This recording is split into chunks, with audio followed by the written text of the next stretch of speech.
Bonjour et bienvenue dans Du vent sous la robe, le podcast qui vous emmène à la rencontre d'acteurs innovants qui construisent le droit de demain.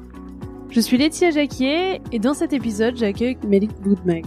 Avec Melik, nous avons parlé des enjeux liés à la transformation des professionnels du droit, de la genèse du marché de la legal tech et son évolution, et enfin et surtout des apports de la transformation digitale pour les professionnels du droit.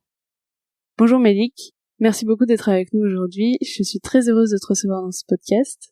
Bonjour. Melik, tu es président et cofondateur d'Hercule The Legal Tech Agency, un cabinet de conseil qui accompagne les professionnels du droit dans leur processus d'innovation et de transformation digitale. Après des expériences de vie aux quatre coins du monde et diverses carrières, banquier d'affaires, spécialiste en géopolitique pour les États-Unis, reviewer d'hôtels de luxe et de palaces au Moyen-Orient et plusieurs projets entrepreneuriaux, c'est un master en sociologie des technologies qui a marqué le début de ta carrière consacrée à la technologie. À l'issue de ce master, tu as en effet renoncé à une thèse en sociologie de l'intelligence artificielle pour te spécialiser dans la technologie appliquée au droit en créant 2 startups Legal Tech, puis Hercule. Depuis, ta vie professionnelle ressemble un peu à un marathon de l'innovation légale. Melik, est-ce que tu peux nous parler un peu de ton parcours et de ce qui t'a conduit à t'intéresser au droit, à la Legal Tech et plus généralement à l'innovation ?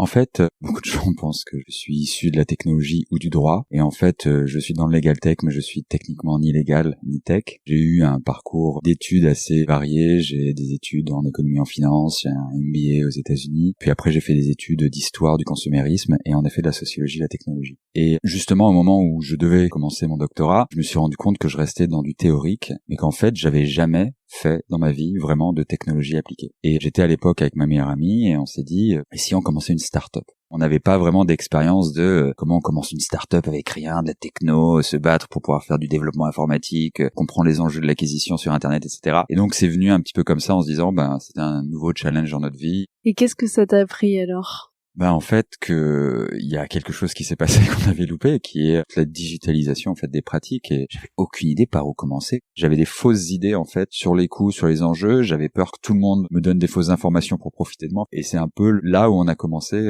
sur ces sujets.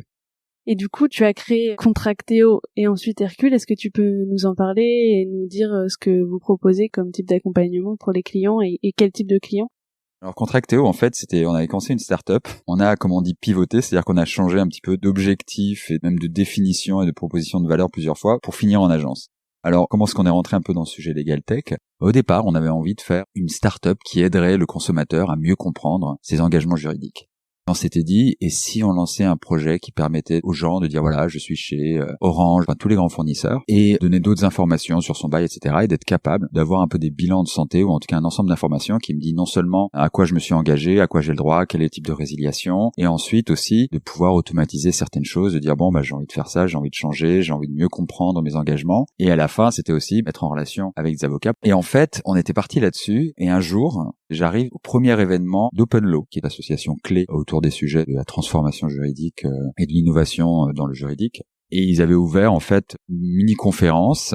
Là, je découvre que les conventions collectives sont en open data, exploitables, et qu'on a la possibilité d'attraper l'information avec des algorithmes automatiquement pour traiter ces informations-là. Et en fait, moi, j'ai eu une expérience dans mes vies antérieures d'entrepreneur en France qui a été assez douloureuse autour de ça. Et j'ai gardé un peu un traumatisme, et dans ma tête, j'étais là, mais s'il le faut, j'irai prendre toutes les conventions collectives, je les mettrai dans une base de données, et j'aiderai les gens à prendre des décisions. Et en fait, on a lancé Contracteo sur l'idée de dire, et si on arrivait à faire un contrat de travail qui était conforme aux conventions collectives ? Donc c'était plus axé droit social. C'était droit social, mais l'idée, c'était on peut faire des contrats dans lesquels on insuffle en fait de l'intelligence et de la veille qui permettrait aussi après de pouvoir, si jamais il y a des changements dans la norme ou des changements dans les barèmes, etc., de retrouver les contrats qui sont plus valables, etc. Et on s'est rendu compte que le marché, il n'était pas là. Le marché, il voulait du contrat à 20 balles. Et on avait un outil qui était probablement mieux pour des experts, notamment les experts comptables ou certains avocats généralistes. Et donc, à partir de ce moment-là, on s'est rendu compte que en fait, on avait envie d'aider ces populations-là qui, justement, se retrouvaient devant les legal start, devant les acteurs un petit peu innovants qui étaient en train d'émerger, qui savaient pas faire. Et on avait vraiment une foi profonde que le contenu, que l'expertise doit rester chez les experts. Je me suis dit, il y a en fait une asymétrie qui est injuste. C'est-à-dire que les gens qui arrivent aujourd'hui à prendre le marché sont pas forcément les meilleurs, mais c'est des gens qui ont pu s'approprier des techniques, des approches et qui ont des connaissances et des expériences qui font qu'ils sont en mesure de s'approprier la technologie, s'approprier ces marchés digitaux. Et justement, en fait, selon toi, cette différence entre les acteurs qui arrivaient à s'approprier ces outils et les autres, elle s'explique par quoi? Elle s'explique par une différence de capacité d'investissement, par une différence en termes de compétences ou autre chose? L'explication de l'investissement, elle est particulièrement vraie pour les tout petits, mais je pense que le problème, il est pas là. Et c'est pour ça d'ailleurs qu'on est arrivé, on a commencé à faire la technologie pour ces acteurs-là et qu'on est devenu une agence. Parce qu'on s'est rendu compte qu'en face de nous, on avait des gens qui étaient pas en mesure d'appréhender les enjeux. C'est pour ça qu'on me verra souvent parler de arrêtez de parler de legal tech, arrêtez de parler d'innovation, parler de transformation. Parce qu'aujourd'hui, il faut comprendre qu'on intègre la technologie. Les enjeux sont pas technologiques, ils sont organisationnels, ils sont stratégiques, ils sont sur le modèle économique et le modèle tarifaire. Et en fait, il faut savoir considérer que si je fais entrer la technologie dans la façon dont je travaille, que je l'intègre comme un outil de production, bah forcément, je vais devoir faire tout un tas de changements, et notamment quand je vais devoir faire un investissement. Et ça, c'est quelque chose où, quand j'ai des gens qui me disent oui, mais utiliser telle ou telle legal tech ou telle technologie, c'est trop cher. J'ai toujours la question, mais comment est-ce que vous pouvez dire que c'est trop cher? C'est-à-dire, pour dire que c'est trop cher, il faudrait être en mesure de comprendre sa structure de coût et en mesure de dire, en fait, si je prends cet outil, que je le loue, que je l'achète, ce que ça va m'apporter en plus de business, en gain de productivité ou en économie, il va me coûter plus que ce que ça va me rapporter. Et là, je peux dire, c'est trop cher, je ne peux pas l'avoir. Mais aujourd'hui, pour être capable de faire ce calcul, il faut être capable de dire, bah en fait, si je l'intègre, bah ça va me faire gagner du temps, je vais avoir plus de business, je vais pouvoir prendre plus de volume, je vais être plus efficace, je vais gagner des postes. Mais ça, aujourd'hui, les avocats n'ont pas été vraiment préparés à faire ce qu'on appelle la compta analytique, de réfléchir à l'organisationnel, de savoir où est-ce qu'ils peuvent gagner du temps. Enfin, c'est tous ces enjeux-là qu'on s'est retrouvés à adresser.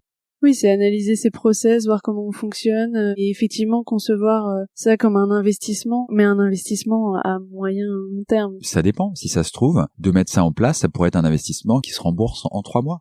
Ça vous ouvre un nouveau business. Mais la question, c'est d'avoir une approche rationalisée, stratégique, et qui ne soit pas juste regarder un prix, on n'est pas en train d'acheter les chaussures. Le problème que je vois, c'est que beaucoup d'avocats n'ont pas été formés à ce type d'approche, qui est notamment biaisé par le système capitalistique de l'avocat, qui est l'associé avec son business, avec son chiffre d'affaires, avec son argent qui finance sa poche, et donc qui n'est pas forcément une approche qui est une approche de société, d'entreprise, qui va regarder un ensemble de coûts, qui va pouvoir regarder des process, qui va pouvoir se dire est-ce que je monte à l'échelle, est-ce que je suis rentable, etc., etc.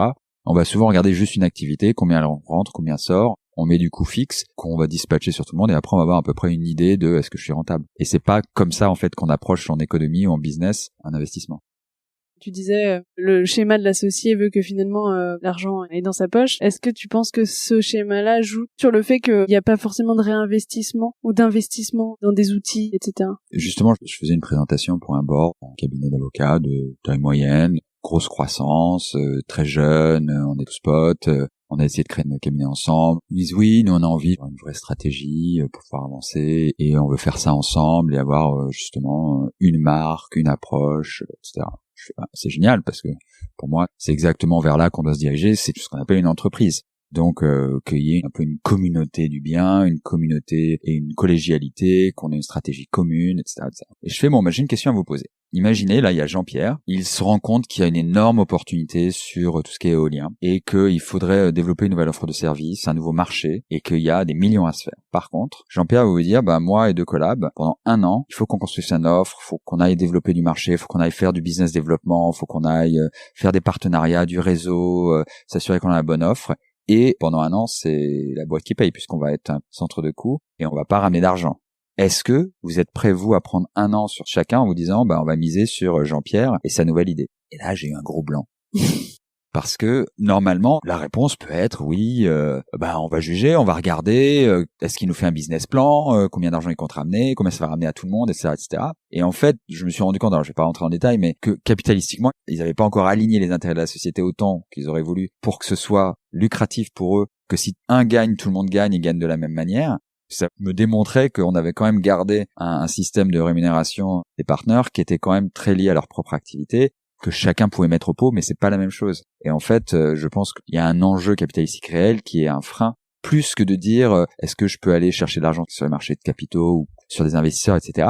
La question, c'est comment est-ce qu'on s'organise et comment est-ce qu'on organise en fait le capital de la société et son argent. Et aujourd'hui, personne n'en parle, alors que c'est au centre même de vous voulez faire des investissements, vous voulez commencer une nouvelle ligne de business, vous voulez vous développer, va falloir avoir des vraies discussions sur comment est-ce que vous gérez le partnership. Donc ça, pour toi, c'est vraiment le premier pas, la première étape? C'est une étape importante pour certains types de projets. Si on est sur cette discussion-là, donc ça veut dire qu'on est sur des investissements importants, oui, je pense que c'est une question à se poser qui est importante, et notamment pour les acteurs petits ou moyens. Après, on peut commencer sa transformation à des niveaux extrêmement micro ou très macro, peu importe, mais la vraie règle, c'est ne nous jetons pas sur la techno ou sur une idée, et essayons déjà de savoir qui on est et d'avoir des façons de mesurer un petit peu ce qu'on fait pour pouvoir se projeter, pour avoir un peu de visibilité. Donc le maximum d'informations, de compréhension de ce qu'on veut faire, ce qu'on peut faire et là où on veut aller, avant de prendre la technologie, avant de faire une nouvelle offre de service, avant de changer de modèle économique, c'est une base. Et comment on s'y prend pour ça, du coup? Je pense que la première étape, c'est ne pas se jeter en fait sur l'occasion et d'essayer de comprendre pourquoi on veut faire ce qu'on veut faire. De commencer en se disant, ok, pourquoi est-ce que je veux rentrer la technologie? Qu'est-ce que j'aimerais faire? Se poser des questions simples et essayer de s'engager là-dessus et de se mettre d'accord avec les autres, c'est-à-dire se mettre d'accord avec mes associés, mes collaborateurs, mon équipe, l'ensemble des acteurs qui sont dans ma structure pour pouvoir se dire, bon, vers où on va? Et en fait, même cette question-là de qui on est, vers où on va, elle est pas très claire. Et beaucoup de gens n'ont même pas de vraies réponses, puisque souvent, les business se sont accumulés avec l'arrivée de nouveaux partenaires, de nouveaux collabs, qui ont amené du business, etc. Et donc, on a une espèce de patchwork de business. Et on peut avoir une diversité au sein d'une entreprise, c'est pas un problème, mais il faut qu'elle soit comprise. Et par où on commence, ça va dépendre de son business. C'est beaucoup plus simple pour des acteurs qui sont mono-activité. Donc, je suis spécialiste en droit du travail, de dire voilà, on est sur ça, donc la façon de gérer, ça peut être par type de client, taille, par type de pratique, contentieux versus conseil versus etc., etc. Là où en effet je suis généraliste, je prends du business comme je peux, donc quelle est ma stratégie? Donc c'est vrai qu'on a tendance à avoir plus de difficultés quand on a plus de diversité, mais il y a des moyens, prendre un bouquin de stratégie ou de management ou de s'intéresser, regarder, écouter des podcasts, enfin il y a des moyens d'avoir des informations et surtout de se poser et de se dire mais qu'est-ce qu'on veut? Tu fais partie des premiers à t'être investi dans le domaine de la legal tech et de la transformation digitale en France. Est-ce que tu peux nous parler de la genèse du marché de la legal tech et de comment il a évolué ces dernières années? Je me souviens quand on commençait, quand on était à Open Law, parce que je pense que ça a vraiment été un des premiers acteurs qui a fédéré un petit peu les gens que vous voyez aujourd'hui, je veux dire des Dan Cohen, Thomas Saint-Aubin, Benjamin Jean Gano, enfin tous ces gens qui étaient déjà là au début un peu de l'aventure hors start-up, qui sont les premiers à avoir commencé à prendre la parole sur les sujets, puis après quand on était suivi par des gens comme Sumi Saint-Auguste, des éditions, enfin on a eu tout un tas d'acteurs qui ont commencé à s'agréger pour commencer à porter un discours un peu différent, qui était beaucoup au départ sur l'open data, puis après sur un peu l'innovation, sur les nouvelles pratiques, sur la blockchain, enfin on a eu une approche qui était très scientifique et très autour de la technologie et de la data. Et donc ça a commencé à créer un forum autour des sujets justement des changements de pratiques, et notamment parce qu'il y a eu un impact énorme sur les éditeurs juridiques qui ont été un peu les acteurs qui ont un peu drivé le legal tech ces 20 dernières années. Ce qu'il faut comprendre, c'est que on a un problème sur le mot legal tech et sur le concept de legal tech. Legal tech, ça existe depuis 20 ans, 30 ans, depuis qu'il y a eu de la technologie dans le juridique. Cette intersection-là a toujours existé, notamment à travers soit les outils de gestion de cabinet, gestion de pratique, et puis tout ce qui est autour de la recherche juridique, les bases de données, les éditeurs. On a un peu cette révolution legal tech, mais c'est surtout qu'on est passé d'un système où les professionnels du droit un peu subissaient la technologie, puisqu'il y avait un oligopole de quelques acteurs, qui étaient notamment des éditeurs juridiques. Je dis subir, alors ça donne un peu ce côté en méchant loup, mais c'est pas ça, c'est surtout qu'ils n'étaient pas un acteur de leur transformation et de leur mise en place de technologie, puisqu'il y avait pas beaucoup de choix. Donc les gens étaient plus dans un système où ils allaient changer leur process pour pouvoir intégrer la technologie d'un LexisNexis, d'un Dalloz, d'un Cecib, plutôt que de dire voilà moi ma réalité et qu'est-ce qui existe sur le marché qui va pouvoir répondre à mes besoins, mes envies, mon organisation, ma stratégie, mon modèle économique, etc. Et je pense que sur les 4 dernières années, ce qu'on a vraiment vu, c'est un ensemble d'acteurs qui ont proposé la technologie à ces personnes-là. Ce qui fait que c'est un peu renversé la vapeur, et que là où avant on était là, quelles sont les dernières fonctionnalités qui sont sorties par Dalloz, maintenant c'est, j'ai vachement de choix, qu'est-ce que ça veut dire pour moi, comment est-ce que je choisis la technologie, mais en fait qu'est-ce que je veux et comment je m'organise. On a un peu changé le discours. Les professionnels du droit se sont dit, en fait, je dois pouvoir choisir quelque chose qui me correspond. Et un peu cette émergence en fait d'une offre qui est devenue beaucoup plus riche, beaucoup plus variée, avec des pratiques différentes, des types de technologies différents, qui ont un peu mis un coup de pied dans la fourmilière, le statu quo qui existait sur la technologie juridique. Je pense que c'est ça un peu l'émergence du legal tech, mais il faut être vraiment clair, il n'y a quasiment pas d'innovation technologique dans le legal tech. On a surtout de l'innovation d'usage. Les avocats ou les autres professionnels du droit peuvent faire des choses différentes grâce à ces technologies. Ça leur permet des modes d'organisation, des modes tarifaires. Ça leur permet de fournir des services qui sont différents grâce à ça. Donc finalement, ce qui change, c'est pas tant la technologie qui est à la base des outils qu'on propose et qui sont utilisés par les professionnels du droit que ce qu'il est possible de créer à partir de ces outils et des services qu'on peut proposer ou du gain de temps qu'on peut avoir. Par exemple, mais ce qu'il faut comprendre, c'est qu'en fait, enfin, la technologie existante et l'état de l'art technologique a été appliqué au droit. Et en fait, là où d'autres industries, où un grand groupe, un comptable, quelqu'un qui fait du marketing avait des outils qui lui permettaient de faciliter son métier, ça n'existait pas pour le juridique. Et en fait, ce qu'on a commencé à voir, c'est tout un tas de nouveaux outils qui ont répondu aux besoins. Et donc, on a enfin un marché qui s'est créé. Il y a eu un marché technologique du droit, ce qui a fait qu'il y a eu tout un tas d'acteurs qui sont engouffrés, des bons, des moins bons, des gens qui sont en train de trouver des nouvelles solutions, qui sont en train d'apprendre. Et en fait, j'ai un pouvoir d'achat ou de sélection ou de choix autour de la technologie. Mais avec le pouvoir vient la responsabilité. C'est pas juste du pouvoir, en fait. Qu'est-ce que tu vas en faire? Comment est-ce que tu vas l'intégrer? Quel impact ça va avoir sur ton organisation? Combien ça va te coûter? Qu'est-ce que ça va changer dans la façon dont tu vas travailler avec tes clients, dans ce que tu vas promettre et dans l'offre que tu vas faire, etc. Et toutes ces questions viennent avec. Et je pense que c'est un peu le gap qu'il y a eu ces 3 dernières années, où il y a un peu une prise de conscience des acteurs qui disent « Ah oui, en fait, c'est bien la technologie, on nous promet plein de choses. » Et ces promesses, elles existent, mais elles ont un coût qui est pas forcément financier, mais qui est celui de l'engagement de son organisation à travers ces technologies. Et qu'est-ce que ça change justement en termes de façon de travailler? Ça dépend. Est-ce que je vais utiliser la technologie pour me réorganiser? Donc typiquement, je suis un cabinet de taille moyenne ou grande et me dire en fait, ce qui serait plus intéressant, c'est d'exploiter certains outils technologiques, que ce soit des outils de contract analytics ou que ce soit des outils d'automatisation, et je vais faire un back office qui va faire que ça pour tout le monde. Et donc on va se réorganiser, on va un peu externaliser en interne des fonctions qui vont être centralisées par quelques personnes qui vont le faire pour justement gagner de l'échelle, etc. Donc ça pourrait être un modèle. D'autres vont dire non, grâce moi à cette technologie, je peux faire tout un tas de sujets tout seul et d'être un homme ou femme orchestre et donc d'avoir plein d'outils à ma disposition pour justement tout faire. La question n'est pas sur comment on s'organise, c'est qu'est-ce que je veux faire, et donc à partir de ça, il y a des réponses organisationnelles. Est-ce que c'est pour gagner du temps? Est-ce que c'est pour maximiser mon argent et avoir le plus de business? Est-ce que c'est pour fiabiliser mes process? Est-ce que c'est pour enrichir le service que je donne à mon client? Et la question va se poser sur qu'est-ce que j'essaie de faire et comment je me positionne.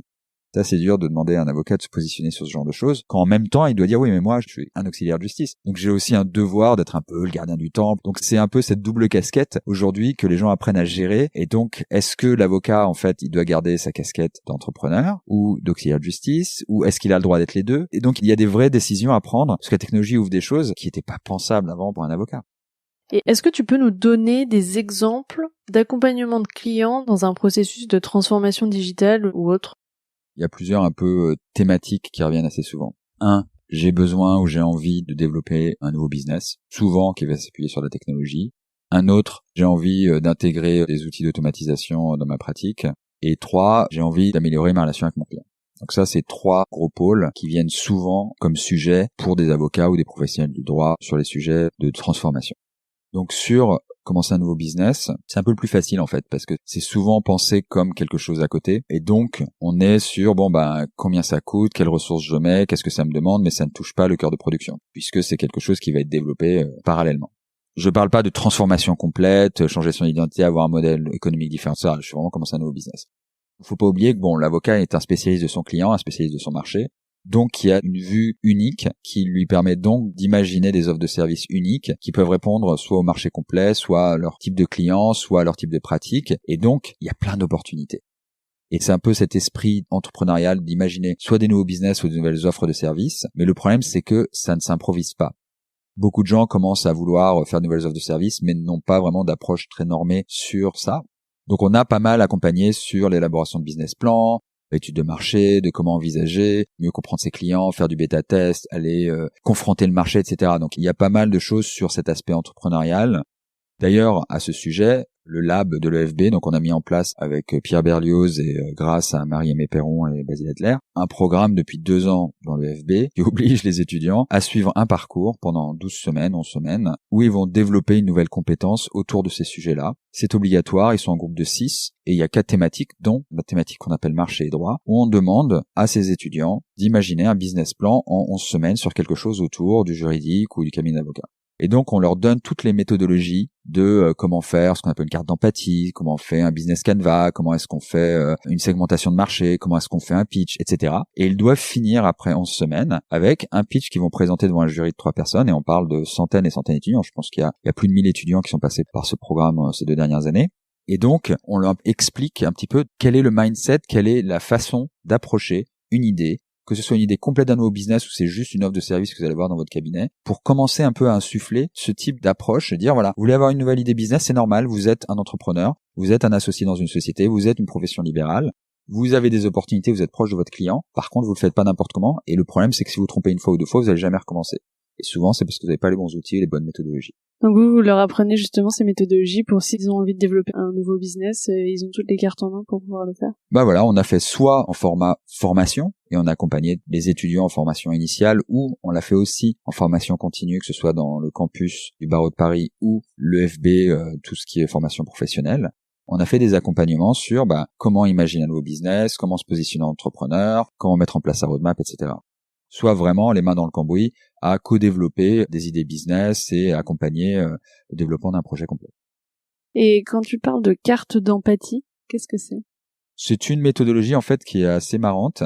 C'est-à-dire que dans les façons d'approcher son business et son idée business, on va demander ce qu'on intègre le client. Le problème, c'est que souvent, le client, on l'idéalise et on l'utilise un petit peu une espèce de généralisation de client. Et en fait, le travail autour des personas ou de la carte d'empathie, c'est de dire, ok, maintenant, tu vas prendre ton client et tu vas lui donner un nom, tu vas lui donner un prénom, tu vas dire c'est Jacqueline, elle a 27 ans, elle a été mariée depuis 2 ans, elle a un enfant en bas âge et elle divorce. Et aujourd'hui, on parle d'un avocat qui est spécialisé en divorce. Et donc, maintenant, tu vas te mettre dans les baskets de cette personne. Qu'est-ce qu'elle voit? Qu'est-ce qu'elle entend? Alors, elle entend que, un divorce aujourd'hui, c'est pas cher, votre fois en ligne, mais ça dépend de l'avocat. Il y a tout un tas d'étapes et cette carte qu'on crée sur ce qu'elle entend, ce qu'elle voit, ce dont elle a peur, etc. pour un peu forcer le travail de, non, on va pas dire, ah oui, mais tous les gens qui font divorce, en fait, ils veulent quelque chose de moins cher. Ça permet en fait de créer des segmentations et des offres de services qui vont répondre un peu plus à la réalité du marché, de se rendre compte que tous les clients ne sont pas égaux.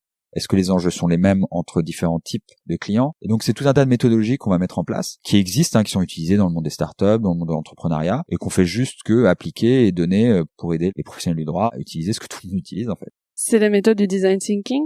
Non, c'est pas la même chose. Même si le design thinking intègre, par exemple, la carte d'empathie et choses comme ça, puisque on est sur un process qui est souvent itératif et client-centrique, mais c'est un outil qui prédate en fait le design de service, qui est un outil qui a été utilisé dans le développement entrepreneurial et qui est utilisé dans tout un tas de choses. Et si je suis avocat et cette méthodologie m'intéresse parce que j'ai envie de l'appliquer, comment je peux me former à cette méthodologie ou me renseigner sur ce sujet? Aujourd'hui, carte d'empathie sur Google. Franchement, il y a des vidéos, il y a tout un tas de choses. C'est une méthodologie qui n'est pas du tout spécifique au juridique. Je pense qu'il faut pas l'utiliser toute seule. Il faut aussi avoir un objectif. Il faut savoir qu'est-ce qu'on essaie de faire. Enfin, ça s'imbrique dans une approche un peu plus complète, un peu plus globale sur faire une nouvelle offre de service. On va pas envisager son client ou le client potentiel ou le prospect de la même manière si c'est pour proposer un nouveau service, trouver un nouveau business, vendre des services qui existent déjà dans ma boîte à d'autres clients, ou c'est pour améliorer l'expérience client par exemple. Et donc là, on parlait du marché du droit et il y avait 2 autres pans dont tu me parlais tout à l'heure, l'amélioration de la relation client et l'automatisation. Alors sur l'automatisation, c'est un vaste sujet qui, je pense, va être notre priorité sur 2020 parce que c'est un peu l'entrée en fait dans la digitalisation de la profession. Il y a un énorme gap aujourd'hui, et notamment en termes technologiques, mais aussi en termes de pratique, qui s'est fait autour de la technologie dans l'usage. Aujourd'hui, la technologie legal tech, elle est majoritairement sur des sujets soit de gestion, donc on a des nouveaux acteurs qui rentrent dans la gestion de câbles, etc., qui vont permettre de faciliter tout un tas de choses qui sont pas dans la production du service, en fait, mais plutôt dans sa livraison ou dans la gestion du cabinet ou de l'activité. Il va y avoir aussi pas mal de nouveaux acteurs qui ont un peu développé tout ce qui est autour de la recherche juridique, donc sur le travail qui fait partie de la production mais qui est en amont. Et donc on se retrouve en fait sur des enjeux où on n'a pas encore touché le cœur du métier, c'est-à-dire celui de comment est-ce qu'on travaille quand on est un avocat. Pas comment on s'organise, mais comment est-ce que je travaille, comment est-ce que je produis du service, du conseil, du document, de la procédure quand je suis un avocat. Et 1, comment je le produis, et 2, comment je le livre. Et donc il y a un vrai enjeu autour de ce qui va être justement l'automatisation de l'expertise et du travail et du savoir-faire de l'avocat qui est encore vraiment naissant. Aujourd'hui, on a surtout vu sur tous les sujets qui sont type contrat. Donc c'est extrêmement réducteur, je trouve, même si c'est nécessaire. Et les gens disent, un avocat, c'est quelqu'un qui fait des contrats, et donc, on va automatiser le contrat. Donc, d'une certaine manière, en effet, on a automatisé une forme de production. Mais l'avocat, c'est 10 000 choses de plus qu'un contrat. Ça va être du conseil, ça va être de l'audit, ça va être du diagnostic, ça va être du contentieux, c'est de la procédure, ça va être des actes autres, ou tout ça en même temps, autour d'un même client. Et donc, on se retrouve sur une approche un peu plus large. Et en fait, nous, on essaie de se dire comment est-ce qu'on fait pour aider à automatiser la pratique. Dans son ensemble. Dans son ensemble, dans ses différentes en tout cas, est-ce que quelqu'un va dire, non, moi je veux faire que du contrat, très bien, tu fais que du contrat, mais je veux peut-être faire une procédure complète avec des formulaires à remplir, des diagnostics à faire du côté du client, un audit complet, des lettres qu'il faut écrire purement administratifs, etc., etc. Donc la vraie question sur l'automatisation, c'est que il m'a pas les outils, mais deux, et on revient sur ce que je disais tout à l'heure, faut connaître ses process, faut les comprendre. Donc faut être capable d'auditer ses process, d'être capable de suivre et de comprendre ce qui se passe à chaque étape d'un process. Et pour ça voudrait dire qu'on a des process. Déjà, pas énormément de gens ont écrit leur process. Donc aujourd'hui, un des premiers trucs que je fais, c'est vraiment un audit de process. C'est, ok, asseyons-nous, décris-moi déjà comment tu fais quelque chose et qui c'est qui intervient. Donc on a tout un tas de supports où on demande soit aux gens de le faire tout seul et on en reparle, soit on fait des ateliers pour les aider à le mettre en place et de dire, ok, moi aujourd'hui, quand je dois faire cette procédure-là, alors ça commence comment ? Le client, il m'appelle, alors il fait que t'appeler ou il t'envoie un email. Alors, il envoie un email aussi. Alors, comment tu le traites, qui le traite? En général, c'est l'assistante qui va le prendre et déjà qui va faire un premier tri et qui va dire, bon, non, ça, on prend pas, je vais leur dire que c'est pas possible. Et déjà, la prise de décision se fait à ce niveau-là. Puis après, ça va envoyer à machin qui va revoir le truc, qui va demander des documents supplémentaires. Ils vont commencer à décrire et on va suivre, en fait, toute la procédure pour comprendre comment est-ce qu'en interne on le fait. Donc c'est vraiment un saucissonnage, un découpage de toutes les étapes pour arriver jusqu'au produit. Oui, c'est toutes les étapes qui sont là, en fait, la production, de voir qui intervient, qui, quand, là j'archive, etc. Parce qu'en fait, si on veut intégrer la technologie, il faut avoir déjà une compréhension de tous les enjeux qui sont mis en place et de savoir où est-ce qu'on veut la mettre et comment est-ce qu'on peut l'optimiser ou la maximiser. Donc ça, c'est vraiment tout ce qui est aspect audit. Après, il y a tout ce qui est en amont. On se retrouve à faire des ateliers sur, on commence par quoi? Donc, on va avoir un atelier, on va mettre tous les décisionnaires ou tout le cabinet ou tout un tas d'acteurs d'un même département et on va mettre des post-it, des choses comme ça. On va dire, essayons de voir qu'est-ce qui pose problème aux jeunes dans votre organisation, qu'est-ce que vous pensez peut être amélioré, etc. Et on va commencer à avoir un petit peu des brainstorming, des décisions, etc. pour commencer un peu à sortir les problématiques parce que il y a des gens qui disent oui, moi je sais aujourd'hui on aimerait bien sur toutes les ruptures conventionnelles automatiser tout le truc parce qu'on perd trop de temps. D'autres qui disent ouais, on perd du temps, on le sait, on sait qu'on n'est pas efficace mais on sait pas par où commencer. Donc suivant là où la personne va se trouver ou le cabinet va se trouver ou les acteurs ou direction juridique, j'en fais beaucoup aussi là-dessus, on va avoir une approche différente qui va être soit de l'atelier pur, soit de l'accompagnement, soit de l'audit justement pour dire qu'est-ce que vous essayez de faire et avant même de commencer à mettre de la techno parce que aujourd'hui on va peut-être leur dire mais regardez, votre process est déjà pas efficace, vous avez une personne qui touche 10 fois le document alors qu'elle pourrait le faire une fois, etc. Donc il y a une réorganisation aussi déjà. Il y a une vraie discussion sur rationaliser, c'est pas forcément automatiser. Et après, mieux comprendre ses process, les rendre un peu plus efficaces si c'est ce qu'on cherche, ou plus effectifs, ou moins chronophages, etc., etc. Et on va mettre de la technologie là où il va y avoir besoin. Donc c'est pour ça qu'on s'est retrouvé à faire du conseil et que la formation a ses limites. Est-ce que tu peux nous donner des exemples concrets de professionnels du droit que vous avez accompagnés ? Oui, j'ai aidé par exemple une étude de notaire qui voulait automatiser toute une partie de son processus de rapport d'audit sur les transactions immobilières. Donc, on a commencé à faire des ateliers, où on a commencé à mettre en place tout un tas de nomenclatures de tâches, essayer de comprendre quelles sont les différentes tâches qui incombent au notaire dans le cadre d'un audit. Et donc, on a fait un peu un mapping des différentes procédures, des différents éléments et tâches et documents et sources. Je peux vous assurer que j'ai découvert que les notaires, ils faisaient quand même beaucoup de choses et qu'il y avait une responsabilité qui était quand même hyper large. Et donc, ça a été hyper intéressant parce que eux-mêmes n'étaient pas forcément d'accord, n'avaient pas les mêmes pratiques. Donc, on se rend compte que comme on est sur des professionnels, des experts qui travaillent beaucoup, chacun sur leur expertise ou sur leurs clients, que les pratiques sont pas forcément les mêmes, etc. Et qu'ils louent peut-être des choses et qu'il y a un problème de partage des savoir-faire, partage des connaissances, partage des pratiques. Et en fait, ce sont des exercices aussi qui aident à enrichir ça. Je vais d'ailleurs dire un truc, il y a souvent une erreur qui est faite, qui est que comme on pense technologie, pas organisation, qu'on pense automatisation et pas rationalisation et process, en général, on va mettre des jeunes. On va mettre les collabs, on va mettre les stagiaires, les jeunes, ils aiment la techno, ils comprennent ce qui se passe, etc. Alors que les enjeux sont réellement stratégiques et organisationnels. Et il faut du moins jeune. Il faut des gens qui ont du vécu, qui ont de l'expérience, qui comprennent les enjeux stratégiques des clients, etc., etc. Même si c'est bien aussi d'avoir des forces vives, des gens qui sont peut-être plus enthousiastes, etc. On s'en est rendu compte pas mal de fois. On s'est retrouvé avec les gens avec des limites, et on a fini par faire quelque chose. Et quand le rapport ou l'étude ou le travail revient aux seniors, ils disent ouais mais vous avez loupé complètement le coche là-dessus, vous auriez dû faire ça, etc. Et on est là oui mais t'étais pas là. On se rend compte que les vrais projets, les projets qui marchent, et notamment on en a fait un pour CMS Francis Lefebvre, autour d'un outil qui est justement pour les notaires sur la clause fiscale qui s'appelle Yara, où je dois admettre que qu'on avait dans la salle les têtes pensantes, les associés, quelques collabs, mais surtout de l'associé, surtout de la personne qui est la plus pointue sur ces sujets. Et c'était extraordinaire d'avoir en fait 5-6 professionnels qui sont de top niveau en France sur le sujet, qui sont là à partager, à débattre, à repenser un process, à penser une arborescence, une modélisation, etc., etc. Et en fait, ils ont eu raison. Et ils se sont rendus compte. Ils se sont dit, mais on est arrivé sur des moments où on savait même plus quelle était la réponse parce que c'était devenu hyper complexe. Mais heureusement qu'on était là, on a dû appeler des gens qui étaient spécialistes là-dessus parce qu'ils faisaient un outil très expert et on peut faire des outils très experts ou des approches très expertes ou automatiser de l'expertise. Mais là, il faut mettre de l'expert, il faut mettre du très bon. Et en général, les gens sont toujours là à dire on va automatiser pour se dégager toutes les tâches à faible valeur ajoutée. C'est une des choses qu'on peut faire avec l'automatisation. On peut aussi capitaliser sur un savoir-faire expert. On peut aussi commencer à productiser un peu une expertise et lui permettre d'être exploité par la technologie pour livrer ou servir ses clients de manière différente ou enrichir des process, etc. Il y a tellement de raisons pour lesquelles on peut automatiser. J'en liste généralement 10 qui sont les plus importantes, mais la liste, elle est sans fin. On peut automatiser pour gagner du temps, donc pour pouvoir augmenter sa productivité, première chose.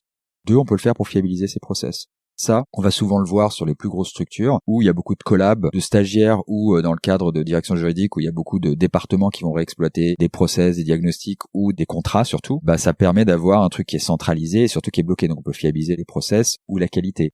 Ça peut permettre de développer des nouvelles offres de services. Ça va pouvoir permettre aussi de maximiser son chiffre d'affaires. On peut l'utiliser pour maximiser sa rentabilité, donc pas être juste sur une question de temps, mais avoir vraiment des métriques qui sont plus des métriques de coût. On peut le faire pour augmenter son activité, pour avoir plus de business, plus de volume. On peut aussi l'utiliser pour collaborer plus efficacement. On peut aussi pour assurer la qualité de ses prestations, pas seulement fiabiliser, mais pour être sûr que, par exemple, tous les clients reçoivent le même type de service, et donc harmoniser les pratiques. On peut aussi pour moderniser son image de marque. Ça, je le mets parce qu'en fait, il y a certaines personnes qui me disent, je suis pas obligé de mettre de la technologie, mais aujourd'hui, si j'en ai pas, mes clients me prennent pas au sérieux. Alors je sais que c'est pas la meilleure des raisons, mais c'est une vraie raison, il faut pas s'en cacher. On peut aussi avoir, pour capitaliser son savoir-faire, donc comme je disais, on peut mettre de l'expertise en machine et l'exploiter de manière systématique.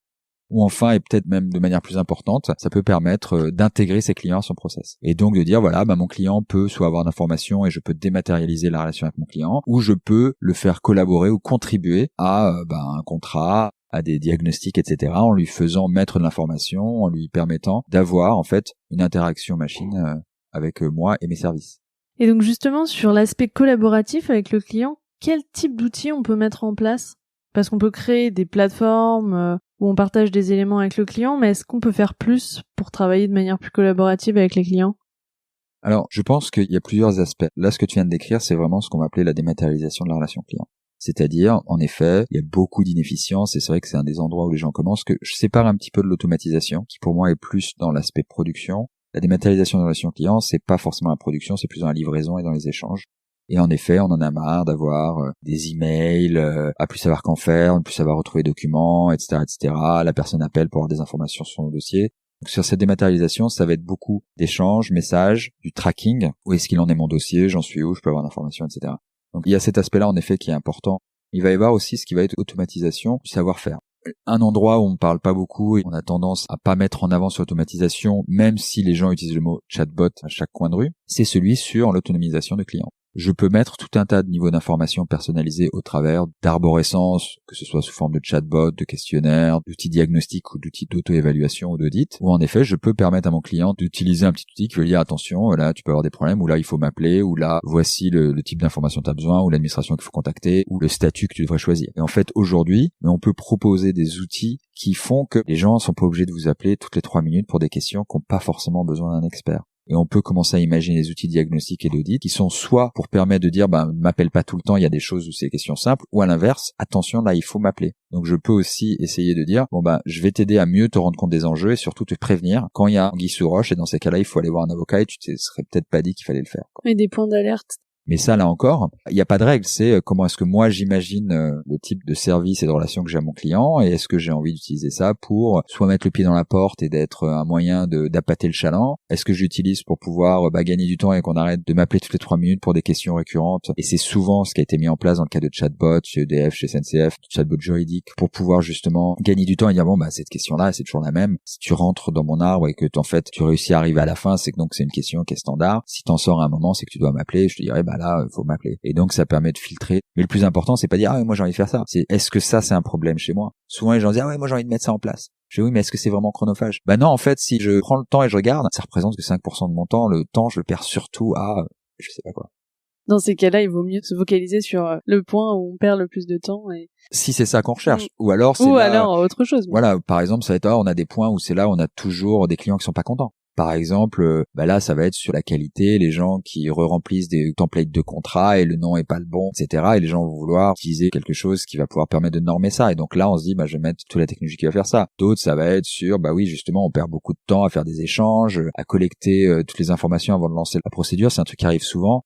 Aujourd'hui, avec notre technologie, on fait de même des outils de collecte intelligente parce que on dit répondez à ce questionnaire sur tout un tas de situations et à la fin, ça va vous faire une checklist et un truc qu'on va pouvoir uploader juste les bons documents qu'on a besoin dans votre cas. Parce que comme ça, il y a moins d'aller-retour. Oui, vous m'aviez pas dit que... Et donc, quand on fait un outil qui est justement exhaustif sur les situations, on peut déjà gagner beaucoup de temps rien que sur la collecte.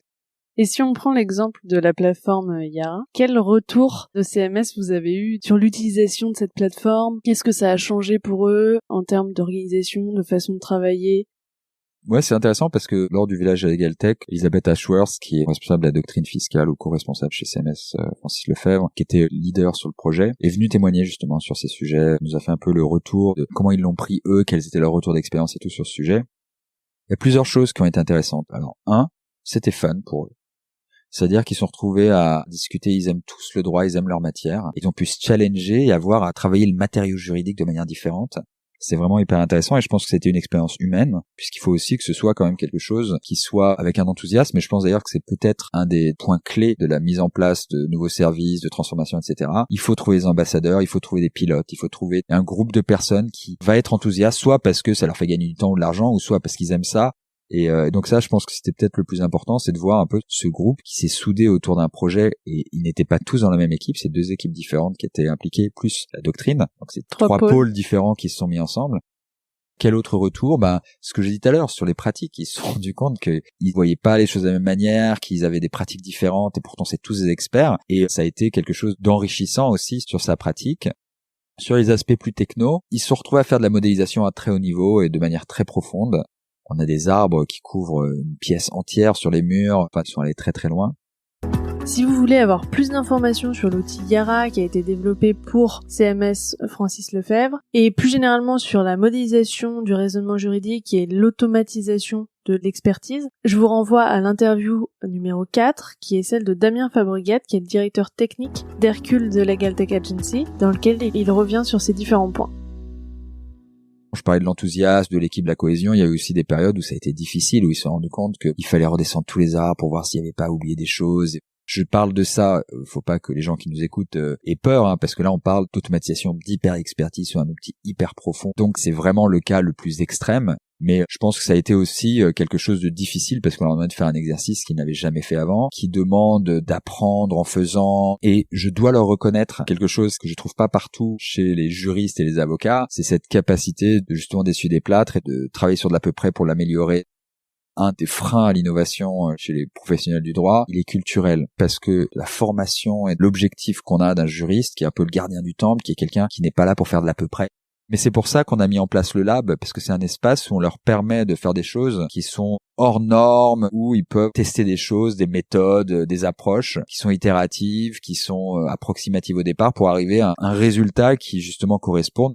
Les vraies contraintes sur la réussite de l'automatisation et les limites qui sont créées ne sont pas des limites technologiques. La technologie peut tout faire. Alors est-ce qu'elle va être disponible, est-ce qu'elle va être suffisamment pas chère, etc. Ce sont des 2 enjeux, mais la technologie peut tout faire. Par contre, comme je disais tout à l'heure, l'enjeu aujourd'hui est autour de l'usage. Et les limites pour moi aujourd'hui de l'automatisation, c'est mon expertise et mon imagination, ma créativité. Les avocats sont des bons experts en général. Par contre, je me suis retrouvé dans une situation où j'ai du mal à faire sortir les gens, dire mais attendez, mais imaginez, qu'est-ce que vous pourriez faire avec ça en plus? Comment vous pourriez enrichir? Comment vous pourriez fiabiliser, etc. Et je pense que le travail pour moi aujourd'hui sur ces prochaines années, c'est d'aider cette filière à imaginer des choses nouvelles, à créer des choses nouvelles, à inventer les façons de faire de demain, les usages, les façons de servir le client, les façons de s'organiser, etc. Et quand je vois avec le lab toute l'imagination, la créativité, l'inventivité qui sort de tous ces étudiants, et franchement, ceux qui nous entendent, n'hésitez pas à nous contacter pour contacter le FB pour participer au Jury Lab, mais tous les gens qui en ressortent en disant waouh, j'ai un peu de foi dans la profession d'avocat parce que je vois tous ces jeunes qui viennent avec des idées, avec de l'enthousiasme, avec des choses auxquelles on n'avait pas pensé et qui sont capables en 11 semaines de sortir un truc de cette qualité-là, de cette originalité. Non, mais c'est vrai que moi, mon expérience a été très positive et effectivement, j'étais très très agréablement surprise des idées, tant sur le produit lui-même que sur la façon de présenter, effectivement. Et j'ai trouvé ça génial. Ça ouvre effectivement le champ des possibles. En fait, c'est ce qu'on a essayé de prouver avec le lab, c'est de dire, il n'y a pas des avocats qui aiment l'innovation, des avocats qui sont meilleurs, etc. Je pense que si on met un environnement qui est propice justement à la créativité, on va pouvoir avoir des choses qui sont créatives. Et je pense qu'aujourd'hui, il y a un besoin en fait d'ouvrir cette créativité pour pouvoir imaginer la pratique de demain. Et ça commence en effet d'aider les nouvelles générations, mais il y a encore pas mal de générations qui sont en pratique, qui vont être pendant pas mal de temps, qui ont besoin d'être accompagnées et qui ont besoin de repenser en fait leur futur et leur présent. Et comment on crée justement cet environnement qui pousse à la créativité en cabinet d'avocat? Je suis un cabinet d'avocats de taille importante, on va commencer parce que c'est plus simple organisationnellement. Je lance un challenge. Et je dis, ok, on va faire un concours de pitch. Et celui qui gagne, je sais pas, un dîner dans un restaurant 3 étoiles Michelin. Toute l'équipe qui gagne 3 Michelin. Et le thème, c'est comment est-ce que on peut gagner du temps dans le quotidien de l'avocat. Et de dire voilà, ceux qui veulent participer participent et on donne une gratification suffisamment importante pour que ce soit fun et de dire voilà, vous pouvez vous organiser comme vous voulez, groupe de 4, etc. Et donc on met du temps à disposition, on permet à tout le monde de jouer, je sais pas, on met en place quelque chose et à la fin les personnes arrivent avec des idées et on peut dire aussi voilà, 1, vous avez le restaurant et 2, le pitch gagnant, on s'engage à accompagner cette idée et à mettre des moyens. Parce que oui, ça sert à rien sinon c'est juste du jeu. Et en effet, là, on va pouvoir découvrir des gens en leur disant voilà, tu es récompensé. Ce n'est pas jugé du tout sur les mêmes critères en effet que ton travail. C'est pas forcément sur des sujets qui sont comment est-ce que tu peux être un meilleur employé ou un meilleur avocat ou un meilleur collaborateur. Mais surtout, c'est comment est-ce que tu peux venir avec une idée différente et on va récompenser cet aspect-là. Donc ça, c'est des trucs simples. Après, on peut mettre en place tout un tas de process en interne. Il y a beaucoup d'idées qui se créent au niveau des équipes où il n'y a pas forcément déjà de chambre d'écho ou de répondants dans les différentes strates décisionnelles. Donc déjà, c'est comment est-ce qu'on met en place sur des grandes structures toujours, qui ont plus des enjeux d'intrapreneuriat et donc qui ont besoin d'avoir du temps, des ressources pour pouvoir avancer sur ces sujets. Ce qui s'est passé chez CMS Francis Lefebvre, où vraiment, c'est une équipe qui a dit, nous, on a envie de faire ça, et je dois reconnaître à CMS Francis Lefebvre qu'ils ont joué le jeu, parce qu'ils ont mis à disposition, alors des gens qui étaient hyper motivés, qui sont vraiment battus pour tout, à tous les niveaux, mais qui ont quand même mis à disposition toutes les ressources, et je pense que sur des structures plus petites, ça va être quand même plus difficile, puisque on n'a pas l'économie d'échelle qui vient du fait qu'on est plus nombreux, donc on peut s'organiser, etc. Donc là, ça va être souvent des projets qui vont être plus entrepreneuriaux, parce qu'on a besoin de voir un ROI clair sur, oui, mais là, ça me rapporte plus de business, ou en tout cas il y a un potentiel. Donc je pense que c'est un peu l'enjeu autour de ça. Et sur l'aspect amélioration de la relation client, qui était ton dernier point après le développement de nouveaux business et l'automatisation, qu'est-ce que ça peut apporter? Aujourd'hui, grâce à la machine, on va pouvoir faire des choses qui n'auraient jamais été, qui ne seront jamais rentables à faire, mais qui pourraient enrichir. Typiquement, j'automatise des contrats. Donc la personne va remplir des informations, ou je vais remplir des informations, et on va dire ça crée mon contrat de travail. En fait, qu'est-ce que ça fait? J'assemble un contrat à partir d'un closier, un ensemble de clauses préexistantes qui vont se mettre au bon endroit suivant les réponses qui ont été données par la personne qui remplit, et donc à la fin j'ai un contrat qui correspond à l'ensemble des réponses qui ont été données dans un questionnaire ou dans un formulaire. En fait, quand je construis une clause en disant voilà, il veut faire une clause de non-concurrence, ça va construire ma clause, mais ça ne m'empêche pas et ça me prend pas beaucoup plus de temps de dire tiens, s'il a mis une clause de non-concurrence, je vais créer un autre document ou un paragraphe ou ce que je veux ailleurs qui va expliquer ce que c'est. Tiens, il a mis qu'il voulait une rémunération machin ou un périmètre géographique donné. Et là, j'aurai une explication qui va repréciser c'est quoi le périmètre, etc., etc. Et en fait, je peux très facilement déjà faire un document en même temps qui va se faire automatiquement, donc qui prendra pas plus de temps, qui va faire un peu un exercice de commenter une notice explicative du document. Ça peut être ça. Ça pourrait être des exemples, ça pourrait être un summary qui reprend juste les points les plus importants. Donc, en fait, j'ai le contrat et en même temps, ça va reprendre ces informations et c'est comme un autre contrat, mais c'est juste un document d'une page qui reprend juste ces informations dans l'ordre où là, je vais les utiliser quand la personne qui va vouloir rentrer les informations pour créer un nouveau truc, elle va rentrer les informations, elle va les avoir dans le bon ordre, elle va pouvoir remplir les informations. Et ça va soit enrichir, soit me faire gagner du temps. Et quels sont, selon toi, les plus gros challenges liés à l'implémentation de nouvelles technologies ou d'outils de transformation chez les professionnels du droit? Je pense que les enjeux premiers sont vraiment les enjeux d'avoir à faire l'effort d'accepter le coût non financier qui est nécessaire avec la technologie.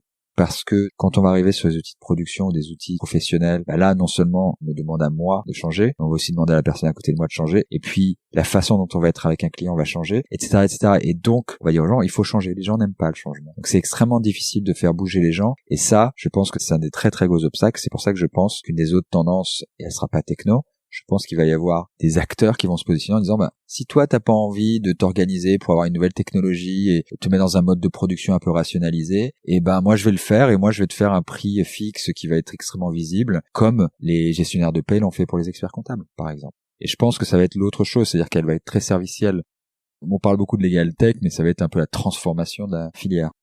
L'autre chose, c'est je pense qu'il va falloir que les avocats apprennent à comprendre que jusque maintenant, on a pensé le métier d'avocat comme monobloc. Et aujourd'hui, on n'arrive pas à comprendre que l'avocat, en fait, c'est un chef de projet de tout un tas de choses juridiques. Il a un client et il est le point d'entrée sur tout un tas de choses. Que ce soit du conseil, du contrat et des actes, que ce soit des procédures, des formalités, de l'administratif, enfin, tout un tas de choses qui ont été mises en place. Et donc, l'avocat fait tout un tas de tâches qui lui incombent aujourd'hui, mais qui ne devraient pas forcément lui incomber. Et ça, c'est des questions qu'on va se poser aujourd'hui sur comment est-ce que je m'organise par rapport à ces tâches, quelles sont ces tâches, est-ce que je les fais en interne ou en externe, est-ce que j'investis, est-ce que je mets la technologie, est-ce que quelqu'un d'autre met la technologie pour pouvoir le faire et je lui achète, et c'est toutes ces questions-là. Et aujourd'hui, je pense que c'est le premier frein, c'est d'être capable de gérer cet aspect-là. Et dernière question, quel conseil tu donnerais à un avocat ou autre professionnel du droit qui voudrait convaincre des associés ou des patrons réticents de changer leur pratique? Alors, il y a deux manières. Soit je commence à faire de mon côté et je montre que ça marche. Et je pense que c'est ce qui va être plus efficace aujourd'hui. Je vais tester et je vais démontrer. Que ce soit avec l'aval ou pas d'un patron, d'un associé, ou même si je suis un associé vis-à-vis des autres associés, parce que c'est souvent ce cas-là qu'on a. Un associé qui est extrêmement enthousiaste, mais tous les autres disent c'est pas intéressant, on va bien, tout ça. Donc c'est faut démontrer, faut tester, faut prouver. Et vous verrez. Les gens y suivront. Parce que vous allez gagner du temps, vous allez réussir, les clients vont aimer, enfin, vous allez créer une dynamique. La deuxième, il faut toucher au sujet qui compte aujourd'hui, donc faut prouver que ça gagne de l'argent, quoi. Faut prouver qu'il y a un ROI, et ça c'est hyper difficile. C'est hyper difficile de prouver un ROI dans une industrie qui ne mesure pas. Il n'y a pas d'indicateur clé de performance, de rentabilité, etc. Il y a un monde qui change, il y a des pratiques qui changent, il y a des cultures qui changent, et va falloir s'adapter d'une manière ou d'une autre. Hein.